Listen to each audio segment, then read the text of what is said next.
இன்னொருத்தங்க என்ன சொல்கிறாங்க, நான் இப்போ ப்ரெக்னெண்ட்டாக இருக்கேன், எனக்கு தூங்கும்போது பயம் வந்துடுமோன்னு தாட் வருது.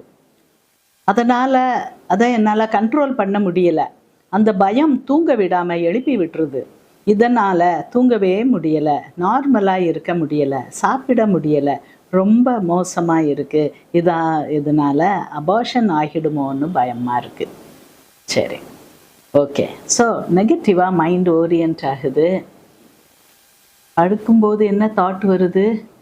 நமக்கு பயம் வந்துடுமோ அப்படின்னு ஒரு தாட்டு தான் வருது. அப்போ தாட் என்ன? பயம். நான் பயந்துருவனோ, அடுக்கும்போது எனக்கு பயம் வருமோ அப்படின்ட்டு ஒரு தாட்.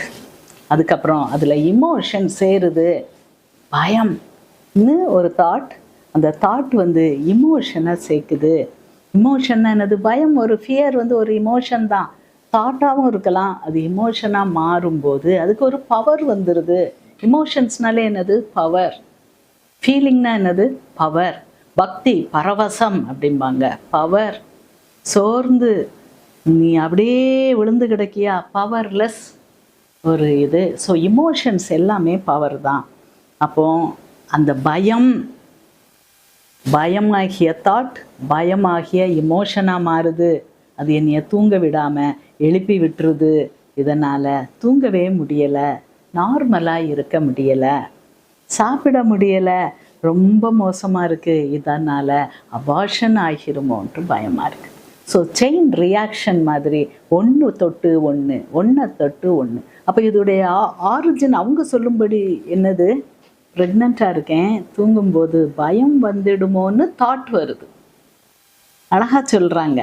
ஸோ நீங்கள் அழகாக சொல்கிறீங்க, நீங்களே அதை உணர்ந்துடுறீங்க. நீங்களே உணர்ந்துட்டீங்கன்னா உங்கள் வியாதி பாதி குணம் ஆயிடுது.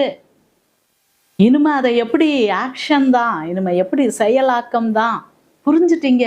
எனக்கு ஒரு தாட் தான் வருது, பயம் வருமோன்னு ஒரு தாட் தான் வருது. அது வந்த உடனே ஒரு இமோஷன் வந்துடுது, பயமே வந்துடுது. அந்த பயம் வர்றதுனால தூங்க முடியலை, என்னால் சாப்பிட முடியல, அது முடியல, அபார்ஷன் ஆயிருமோன்னு பயம். ஓகே. ஸோ இந்த சைக்கோ டைனமிக்ஸை எல்லோரும் புரிந்து கொள்ளணும். இதுதான் காக்னிட்டிவ் பிஹேவியரல் தெரப்பி. பேசி புரிய வைத்து எப்படி உங்கள் பிஹேவியரை மாற்றணும். இப்போ நீங்கள் என்ன செய்யணும்? நல்லா தூங்கணும், அபார்ஷன் ஆகக்கூடாது.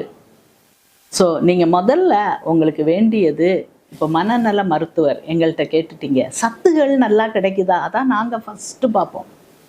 குழந்தை உண்டாயிருக்கீங்க அப்படின்னா அந்த குழந்தை ஒரு துளியிலிருந்து ஒரு ஆணுடைய செல்லும் பெண்ணுடைய செல்லும் சேர்ந்து குழந்தை ஆயிடுச்சு. இந்த குழந்தை வயிற்றுக்குள்ள பெருசாக வளருது. யாரை நம்பி அது வருது? இந்த தாயை நம்பி தான் வருது. தாயுடைய ரத்தத்தை கம்ப்ளீட்டாக உறிஞ்சி எடுக்கும் பாராசைட். ஐயோ நம்ம அம்மா பாவமே, நம்ம அம்மாவுக்கு விட்டமின் டி இருக்காதே, அம்மாவுக்கு இதெல்லாம் இருக்காதே, ஒன்றும் நினைக்காது. கம்ப்ளீட்டாக இயற்கை அப்படி தான் படைச்சிருக்கு. அந்த குழந்தைய கம்ப்ளீட்டாக தாயிட்ட உள்ள அவ்வளோ சத்துக்களையும் உறிஞ்சி எடுக்கும். அப்போ எங்களுடைய கன்சர்ன் என்னது? மனநல மருத்துவராக, ஒரு காக்னிட்டிவ் பிஹேவியரல் தெரபிஸ்டாக புரிந்து கொள்வதன் மூலமாக நம்ம வியாதியை குணமாக்கிடலாமா அப்படின்ட்டு சொல்லி கொடுக்கறதுனா. ஸோ நாங்கள் எதில் முதல்ல முக்கியம் செலுத்துவோம்? பாடி ஹெல்த்தியாக இருக்கணும், எல்லா சத்துக்களும் இருக்கணும், விட்டமின் டி இருக்கணும், தாய்க்கு எல்லாம் டெஃபிஷியண்ட்டாக இருக்கும். ஸோ நீங்கள் ஃபஸ்ட்டு உங்களுடைய டாக்டர், நீங்கள் எந்த பீரியட் ஆஃப் ப்ரெக்னன்சியில் இருக்கீங்கன்னு தெரியாது. ஸோ ஃபஸ்ட்டு 3 மாதம் ரொம்ப கேர்ஃபுல்லாக இருக்கணும். அப்போ தான் ஆர்கன் ஜெனிசிஸ் ஆகும். பேபிக்கு கண்ணு, மூக்கு, வாய், காது, ஹார்ட்டு எல்லாம் ஃபார்ம் ஆகும். ஸோ இந்த டைமில் சில மாத்திரைகளை உங்களுடைய ஓஜிஷியன், உங்களுடைய மகப்பேறு மருத்துவர் சாப்பிடக்கூடாதுன்னு சொல்லுவாங்க. ஸோ நீங்கள் இப்போ ஃபஸ்ட்டு அவங்கள தான் பார்க்கணும். மேடம் எனக்கு பயம் வருது, என்ன செய்ய? எங்கள் டாக்டர், எங்கள் சைக்கியாட்ரிஸ்ட் டாக்டர் சத்து இல்லை அப்படிங்கிறாங்க. மன நலனுக்கே உரிய சத்துகள் இருக்கு. அதான் vitamin D first, B complex second, அதுக்கப்புறம் உங்களுக்கு ஒமேகா 3 வேணும். அந்த டிஹெச்ஏ அப்படிங்கிற அந்த ஒமேகா 3ல் உள்ள டிஹெச்ஏ அண்ட் இபிஏ, அதில் டிஹெச்ஏ ரொம்ப முக்கியம். ஆர்கன் ஜெனசிஸ் எல்லாம் கரெக்டாக ஃபார்ம் பண்ணி நல்ல ஒரு ஹெல்த்தியாக குழந்தைய பெற்றெடுக்கணுமா, இதெல்லாம் வேணும். ஸோ இதில் நாங்கள் உங்களுக்கு ரெக்கமெண்ட் பண்ணுறோம், இதிலே போடுறோம். ப்ரெக்னென்ட் லேடிஸ்க்கு என்னெல்லாம் ரொம்ப வேணும்? மெக்னீஷியம் வேணும். அதுக்கப்புறம் சிலருக்கு மெலட்டோனின் வேணும். மெலட்டோனின் வேணும் எல்லாருக்கும்.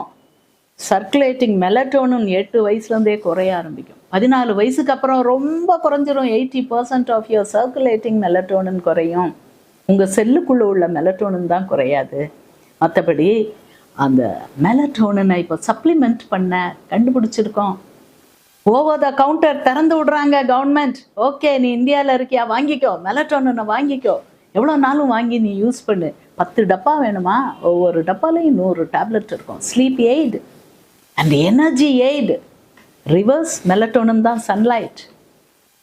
ஓகே, ஸோ இதில் நிறையா இருக்குது. இப்போ தான் இதை படித்து புரிந்து கொண்டு வருகிறார்கள். எங்கள் டாக்டர் இதெல்லாம் வேணும், பயப்படாத, நல்லா தூங்கி எழும்பு, நீ தூங்கினா தான் உன் பிள்ளை தூங்கும், வயிற்றுக்குள்ளே அது நிம்மதியாக இருக்கும்.